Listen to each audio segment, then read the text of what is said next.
यो ब्याकग्राउन्डमा के देखाउन खोजेको हजुरले? यो चाहिँ चेस्ट एक्सरे हो, छातीको एक्सरे हो। यसमा दुवै फोक्सोहरू देखिएको छैन त। यो देब्रे, यो दाहिने फोक्सो अनि बिचको यो पार्ट चाहिँ मुटु हो कि।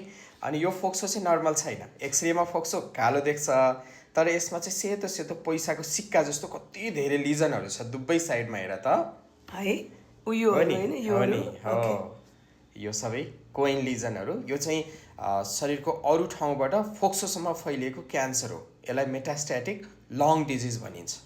यो चाहिँ कहाँबाट फैलेको हजुर? यो चाहिँ थाइरोइडबाट हाम्रो फोक्सोसम्म फैलिएको क्यान्सर हो। बिरामी चाहिँ झन्डै 62 वर्षको केटा मान्छे हुनुहुन्थ्यो, मेल। उहाँले चाहिँ आफ्नो घाँटीको दायाँ साइडमा सानो डल्लो आयो 2 महिनादेखि भनेर आउनु भएको थियो। त्यसपछि हामीले घाँटीको चाहिँ एउटा सिटी स्क्यान गरेको थियौँ। सिटी स्क्यान गर्दाखेरि यो डल्लो देखियो नि, राइट साइडमा सानो गोलो होइन, झन्डै 2.5 सेन्टिमिटरको चिज थियो। त्यही नै हो राइट साइडको थाइरोइड ट्युमर। अनि त्यसलाई हामीले एफएनएसी गरेर हेर्दाखेरि साँच्चीकै थाइरोइडको क्यान्सर देख्यो, पेपिलरी कार्सिनोमा।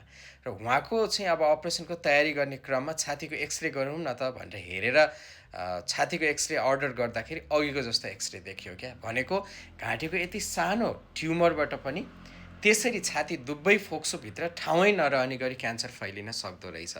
भनेपछि घाँटीमा कुनै पनि डल्लो आउँछ भने त्यसलाई हेलचेक्राइ गर्न चाहिँ भएन। र त्यस्तो केसमा चाहिँ तुरुन्तै आफ्नो इएनटी डक्टरलाई देखाउनु पर्यो। यो कति लामो हिस्ट्री हो हजुर? उहाँले थाहा पाउनु भएको त जम्मा 2 महिना मात्रै भएर त, कति फास्ट के। 2 महिनामा यति फैलियो? हो नि। अब यसलाई अझै हामीले धेरै समय वेट गरेको भए त ब्रेनमा पनि जान सक्थ्यो, शरीरको अरू ठाउँमा पनि जान सक्थ्यो। तर पनि अझै उहाँको लागि राम्रो उपचार गर्ने सम्भावना चाहिँ छ। किनभने शरीरमा क्यान्सर नलागोस्, लागिहाल्यो भने पनि थाइरोइडको पेपिलरी क्यान्सर नै लागोस् भनिन्छ। किनभने यसको सर्जिकल आउटकम एकदमै राम्रो छ।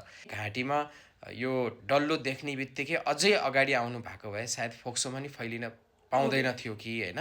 त्यस कारणले चाहिँ घाँटीमा कुनै पनि यस्तो डल्लोहरू देखियो भने तुरुन्तै आफ्नो नाक कान घाँटीको डाक्टरलाई चाहिँ देखाउनुपर्छ।